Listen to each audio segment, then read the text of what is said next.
So, good morning mga ka-junkers, no? Mga ka-junkers tayo guys. Ayun, 7:30 na ng umaga at Friday ngayon, kagahapon May 1. So, May 2 ngayon guys. So, papasok na tayo sa trabaho. Siyempre, balik tayo sa pagdadrive, no, mga ka-junkers. So, mamaya, update ko kayo sa presyo ng bakal na palodoyero dahil may pagbababa naman noon pa yun eh. Mga nakaraang linggo pa. So, ngayon, share ko sa inyo. Dito na tayo magpo-focus sa ating YouTube, no? So, advice ko kayo mamaya.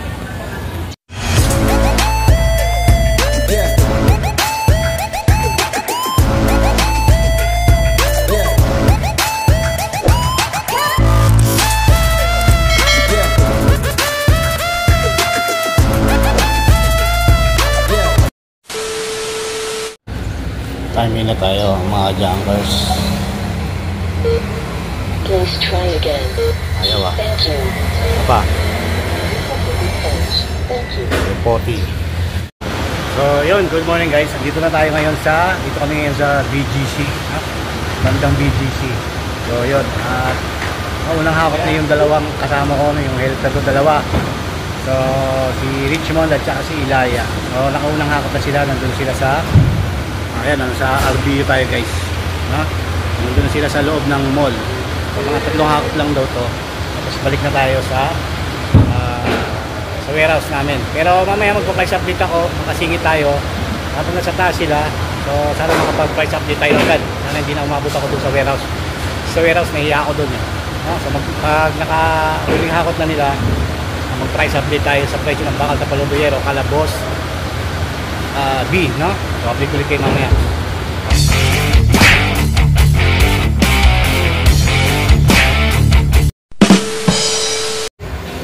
So ayun guys, 11:47 na. Nandito lang ako sa warehouse. Nandito ako sa center. Kaya try muna tayo guys. So oras ng pasok ko guys ay 8:05. So quarter pa lang tapos na yung trabaho ko guys, no? Antay na lang natin kung may iutos pa na ipapag-drive tayo. So mga dating ng mga truck mga alas 3, ha? Hindi lang tayo sa ulaman. Ayan guys, no? Punta na tayo sa office ng Neo. Kain na. Tsaka nagluluto? Tsaka nagluluto? Tahimik. Tahimik? Ba't hindi ba? Siya naman doon. Ayun.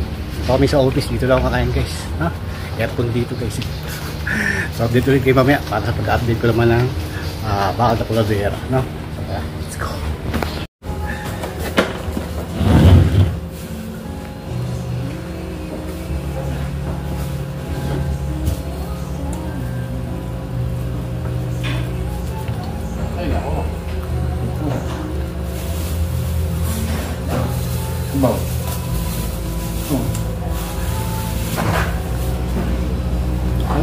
Hindi sinarado yung pinto. Pasok. May pagkain ni guys ha. Guys, kain tayo guys. Ito yung pagkain siya na guys. Inom ka muna. Ang ginang yun. Tubig ko. Guys, inom kayo ng tubig guys. Para di kayo mainit lang guys. Ano alam mo? Yan. Yan, kamanok. Ha? Buyas. Dami na akong pagkain ni guys yo. Mukhang napagod sa market guys. Market ka ba? May tikpan ka para ganda yung kain mo. Tapos higa yan. Oh, syempre. Tayo mo lang patay ilaw. So yun guys, natapos din natin pag-aantay. Ang oras na ay 4:57 ng hapon. So magta-time out na lang tayo guys, no? Time out tayo guys. So tara, let's go! Thank you. Duplicate punch. Thank you. Please try again. Thank you. Duplicate punch.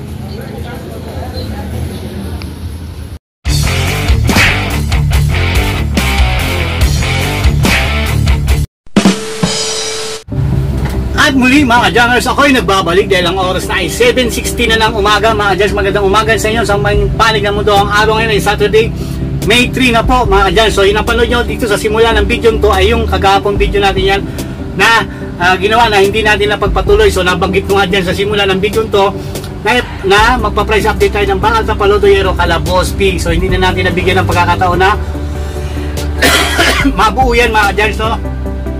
Dahil tinamad na ako. Ang haba ng oras kagahapon guys, alas 2 pa lang tapos na yung trabaho ko, so nag-antay pa kami ng 3 hours, no? So yun, tuloy-tuloy tayo. So ngayon, umaganto, nandito kami ngayon ang aming event.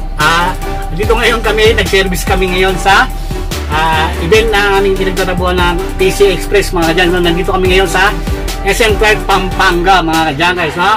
So yun nga, at para hindi naman masayang inyong panonood, dito na natin ipagpapatuloy ang ating pagpa-price update ng Bacal Tapalodo Yero Calabos B. So kung handa na kayo, huwag na natin yung patagalin. Handa na kayo, hawak na kayo ng lapis sa papel. Sisimulan na natin yan in 5, 4, 3, 2, 1. Ilista nyo na yan. So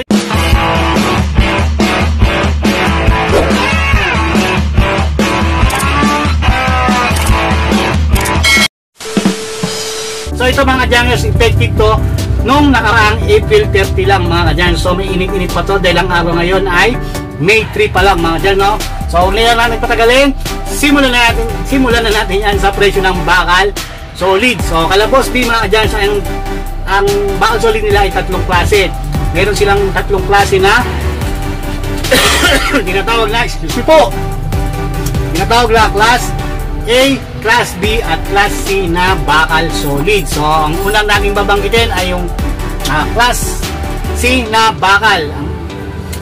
So handa na kayo, simulan natin sa presyo ng Class C. Ang presyo ng Class C, Bacal Class C Calabos B ay 13 pesos per kilo. Ito yung mga pundido at automotive parts lang, no? Diyan, no? Ayan yung kanilang Class C. So punta na tayo sa Bacal Solid Class B nila. Ang Bacal Solid Class B nila, ang presyo niyan doon Calabos B ay 19 pesos per kilo. So biglang nalun ang presyo dahil ang Bacal Solid B nila ay ang mga sumusunod na heavy equipment na walang halong pundido, no? So yun, tuloy-tuloy tayo. Siyempre kung may Class C, may Class B na Bacal, meron silang tinatawag na Class A na Bacal Solid. Dahil ang presyo ng Bacal Solid Calabos A na Class A ay 19.50 mga ka-Jangers per kilo. So 50 centimos lang ang pinagdiferensyan dahil ang mga Bacal Solid Class A nila ay yung automotive parts at yung mga heavy equipment pero kailangan walang halong pundido. Yan po ang kanilang Bacal Solid A, no? So punta na tayo sa Bacal Assorted. Ang presyo ng Bacal Assorted Calabos B ay Boss A ba? Mali ako? Sige. Intindihin nyo na lang. So ang init na guys. So ang Bacal Assorted Calabos B ay 17 pesos per kilo. At punta na tayo sa BI at Tapalodo. Ang presyo ng BI at Tapalodo Calabos B ay 15 pesos per kilo at ang Yero Calabos B ay 9 pesos per kilo at ang Lata Calabos B ay 15 pesos per kilo. So mataas to, no? Bagsak yung Yero guys, no? So punta na tayo sa Lata Big. Ang presyo ng Lata Big Calabos B ay 350 per kilo. So bagsak na bagsak to guys, ha? So yung mga wire electric pan at rep body kasama na dyan yung wire na payong, ang presyo nyan doon Calabos B ay 9 pesos per kilo. Hindi nyo yan pwede ihalo sa Tapalodo at sa Bacal. Pag nakahalo yan, malaking kaltas ang inyong mawawala sa inyo mga ka-Jumpers, no? So ganun Calabos B pag nagbenta kayo ng Bacal dyan.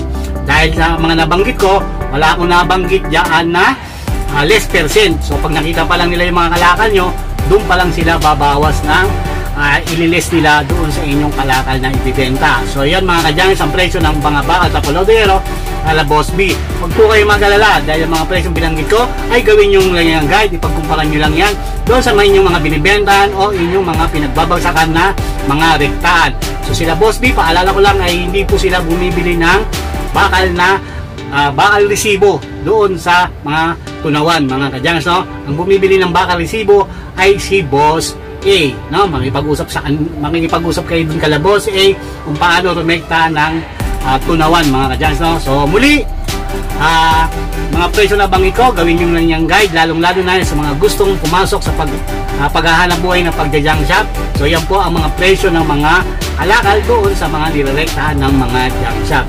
So muli, sana nagustuhan nyo ang video natin po today. Kung nagustuhan nyo naman, pakilike naman. At kung di pa kayo nakasubscribe, syempre dito sa ating channel, click nyo yung subscribe button, hit notification bell para ma-update po kayo sa mga bagong i-upload ko pang mga video. So muli, ako ang inyong kadyans na si Edwin. Kita-kita po tayo sa susunod. See you on my next vlog. Bye-bye mga kadyangers. Peace out. Yo, so